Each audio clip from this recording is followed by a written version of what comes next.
আসসালামু আলাইকুম রহমতুল্লাহ বারাকাতুহু আউযু বিল্লাহি মিনাশ শাইতানির রাজিম রাব্বি জিদনি ইলমা ওয়ালা হাওলা ওয়ালা কুওয়াতা ইল্লা বিল্লাহ লা হাওলা ওয়ালা কুওয়াতা ইল্লা বিল্লাহ রাব্বি ইশরাহ লি সাদরি ওয়া yassir amri wahlul 'uqdatam min lisani yafqahu qawli রাব্বি জিদনি ইলমা আউযু বিল্লাহি মিনাশ শাইতানির রাজিম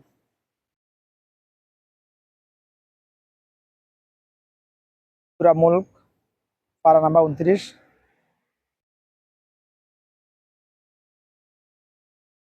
নাম্বার পারার 1 নাম্বার সূরা মুলক বিসমিল্লাহির রহমানির রহিম তাবারাকাল্লাযী বিয়াদিহিল মুলকু ওয়া হুয়া আলা কুল্লি শাইইন কাদির আল্লাযী খালাকাল মাউতা ওয়াল হায়াতা লিয়াবলুয়াকুম আইয়ুকুম আহসানু আমালা।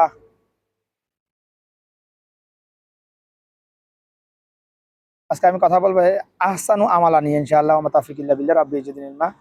আহসানু আমালা সূরা মুলক ঘুমানোর সময় প্রতিদিন যে নিয়মিত সূরার মুলক পাঠ করবে তার কবরের আযাব মাফ। এটা আপনারা শুনেছেন, হাদিসটা সহিহ, হাদিসে হাসান। তবে ব্যাখ্যাটা কেউ জেনে দিতেছে না নাকি জাহেলিয়াতের কারণে দিতে পারে না এটা বুঝি না। আল্লাহ ওয়াল্লাহি আলাম, আল্লাহ ভালো জানে। আমাকে আল্লাহ পাক ব্যাখ্যাটা দেওয়ার জন্য এলেম দিয়েছে, এই জন্য আমি ব্যাখ্যাটা দিতেছি ইনশাআল্লাহ। তাওফীক ইল্লা বিল্লাহ রাব্বি জিদনি ইলমা। আমি কখনো কাউকে ছোট করার জন্য চেষ্টা করব না ইনশাআল্লাহ। কারণ নাম নিয়ে কথা বলবো না, অমুকে এটা কেন বলেছে ইনশাআল্লাহ। আমার জন্য দোয়া করবেন আর আমি যেন এটা এই কথার উপর অটল থাকতে পারি। আল্লাহ পাক যেন আমাকে অটল থাকার তৌফিক দান করে ইনশাআল্লাহ। সূরা মুলকের এই ফজিলত, যে ফজিলত কে পাবে? নেকি আর ফজিলতের মধ্যে পার্থক্য আছে। নেকি আর ফজিলতের মধ্যে নেকি হলো যেটা মিজানের পাল্লায় মাপা হবে হাসরের দিন, আর ফজিলত হলো যেটার বিনিময়ে আমি দুনিয়াতে পাবো।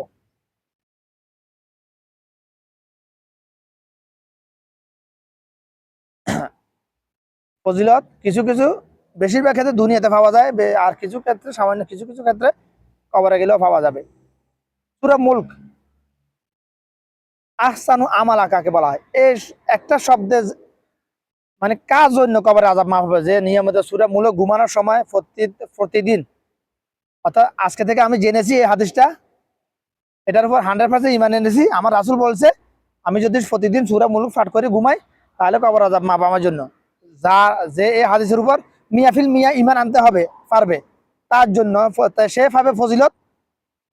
অতঃপর আরো কথা আছে অনেক, কে পাবে ফজিলত? আমাদের এই ভাষায় হিন্দু বাড়ি, ওরা কি পাবে? সূরা মুলক পাঠ করলে ঘুমানোর সময় পাবে না। মুনাফিকরা কি পাবে? পাবে না। নাস্তিকরা কি পাবে? পাবে না। ধর্মান্ধরা কি পাবে? পাবে না। ধর্মদ্রোহীরা কি পাবে? পাবে না। কে পাবে? যে মুমিন মুসলমান। কে মুমিন মুসলমান? যে সাক্ষী দিতেছে লা ইলাহা ইল্লাল্লাহু মুহাম্মাদুর রাসূলুল্লাহ, আমি সাক্ষ্য দিতেছি আল্লাহ ছাড়া কোনো মাবুদ নাই, হযরত মুহাম্মদ মুস্তাফা সাল্লাল্লাহু আলাইহি তাআলার প্রিয় বান্দা এবং রাসূল। এটা মুখে বলা, আমি আরবি বলা, বাংলার তর্জমা করা, এটাকে সাক্ষী দেওয়া বলে না। এটা অন্তরে স্থাপন করতে হবে, কলবে কলবে বিশ্বাস করতে হবে। মিয়াফিল মিয়া, কেমন বিশ্বাস কিরকম বিশ্বাস?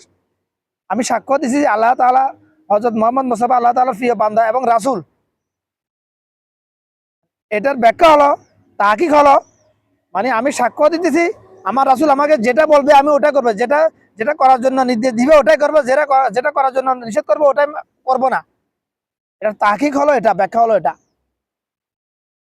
আমার রাসূল কি করার জন্য বলছে, কি করার জন্য বলে নাই। যাবতীয় হালাল নিয়মিত পরিমিত ভক্ষণ করার জন্য বলছে, যাবতীয় হারাম থেকে বিরত থাকা, ভক্ষণ করা থেকে বিরত থাকার জন্য বলছে আমার রাসূল। এবার আপনারটা আপনি বিচার করেন, আপনি কি আমার রাসূলের কথাগুলো মানেন কিনা। যদি মানেন তাহলে আপনি ঈমান আনতে পেরেছেন কালিমা তাইয়্যিবার উপর ইনশাআল্লাহ।